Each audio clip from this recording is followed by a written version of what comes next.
Okay, this is the front butt stretch here.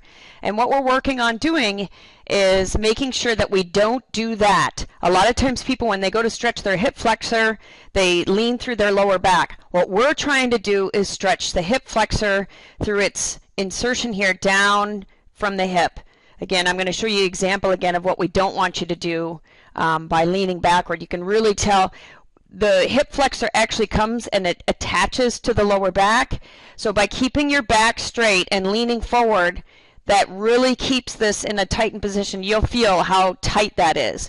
If it's too difficult for you to go forward to start with, start by going side. And you want to make sure that the movement is generated from your hip motion, hip and pelvis motion, not from your lower back. That's why it's really good to make sure that you keep your hands placed on the pelvis.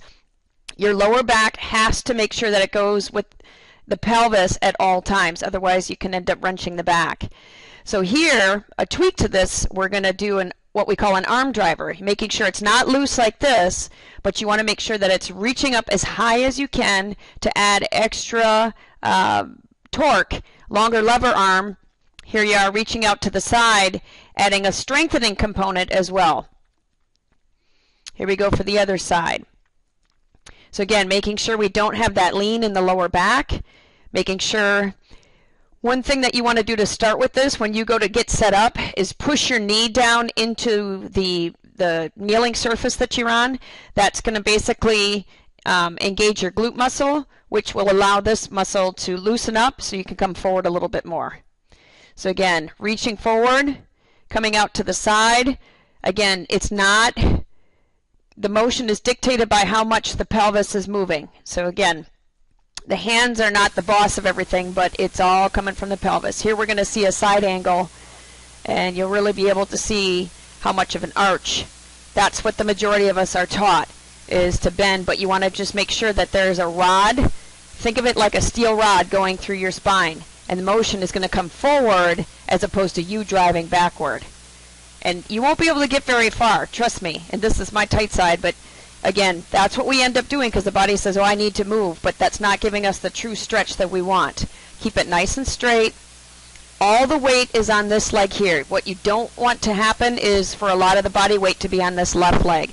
Again, by starting out and having all of your body weight on the right leg and pushing down to start, that's going to engage the glute, which will allow us to stretch forward a little bit more.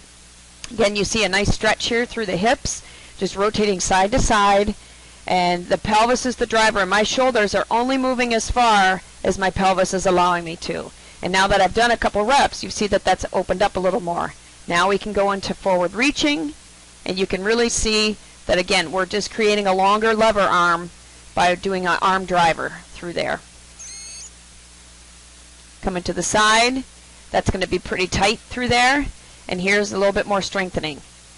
Again, you're creating a physics problem there by reaching to one side and arm reaching one way, pelvis going the other. It really creates a nice stretch in through the inside of the hip through there where that hip flexor needs to move. Again, when in doubt, always put the hands, they always go back to the pelvis. The pelvis is like your steering wheel, that it needs to be basically in control of everything, and that's what you really want to get used to feeling is how much your hands can be on the wheel, so to speak.